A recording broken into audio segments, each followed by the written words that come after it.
Covid lockdown virus ഇതെല്ലാം മറന്നുകൊണ്ടിരിക്കെ 5 വർഷത്തിന് ശേഷം ചൈനയിൽ നിന്നും വീണ്ടും മറ്റൊരു വൈറസ് HMPV അഥവാ ഹ്യൂമൻ മെറ്റോപ് ന്യൂമോ വൈറസ്. എന്താണ് HMPV എന്നും അതിൻ്റെ ലക്ഷണങ്ങൾ എന്തൊക്കെയാണെന്നും നമുക്ക് നോക്കാം. സാധാരണയായി ജലദോഷത്തിന് സമാനമായ ലക്ഷണങ്ങൾ ഉണ്ടാവുന്ന വൈറസാണ് HMPV. സാധാരണ സന്ദർഭങ്ങളിൽ ഇത് ചുമ അല്ലെങ്കിൽ ശ്വാസമുട്ടൽ, മൂക്കൊലിപ്പ് അല്ലെങ്കിൽ തൊണ്ടവേദന എന്നിവയ്ക്ക് കാരണമാകുന്നു. ചെറിയ കുട്ടികളിലും പ്രായമായവരിലും പ്രതിരോധശേഷി കുറഞ്ഞവരിലും HMPV ഗുരുതരമായേക്കാം. HMPV അത് ഉള്ളവരുമായി നേരിട്ടുള്ള സമ്പർക്കത്തിലൂടെയോ വൈറസ് ബാധിച്ച വസ്തുക്കളിൽ സ്പർശിക്കുന്നതിലൂടെയോ പടരുന്നതാണ്. HMPV നേരിടാൻ നമ്മൾ എടുക്കേണ്ട മുൻകരുതലിനെ പറ്റി നോക്കാം. രോഗികളുമായി അടുത്ത സമ്പർക്കം ഒഴിവാക്കുക.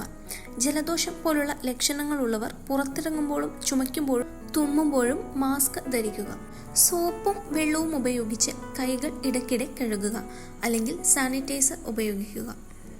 മുഖം, കണ്ണുകൾ, മൂക്ക്, വായ എന്നിവ തൊടുന്നത് ഒഴിവാക്കുക. മറ്റുള്ളവരുമായി ഭക്ഷണമോ ഭക്ഷണപാത്രങ്ങളോ പങ്കിടുന്നതും ഒഴിവാക്കുക. നിലവിൽ HMPVക്ക് ആൻറ്റി വൈറൽ ചികിത്സയൊന്നുമില്ല. വാക്സിനും കണ്ടെത്തിയിട്ടില്ല. രോഗലക്ഷണങ്ങൾ ലഘൂകരിക്കുന്നതിനാണ് പരിചരണം കൊടുക്കുന്നത്. തീവ്രത ആശ്രയിച്ച് രോഗത്തിൻ്റെ ദൈർഘ്യം വ്യത്യാസപ്പെടാം. കോവിഡിന് സമാനമായ ചുമ, പനി, ശ്വാസതടസ്സം, തൊണ്ടവേദന തുടങ്ങിയ ശ്വാസകോശ സംബന്ധമായ പ്രശ്നങ്ങളാണ് HMPVയും പ്രകടമാക്കുന്നത്.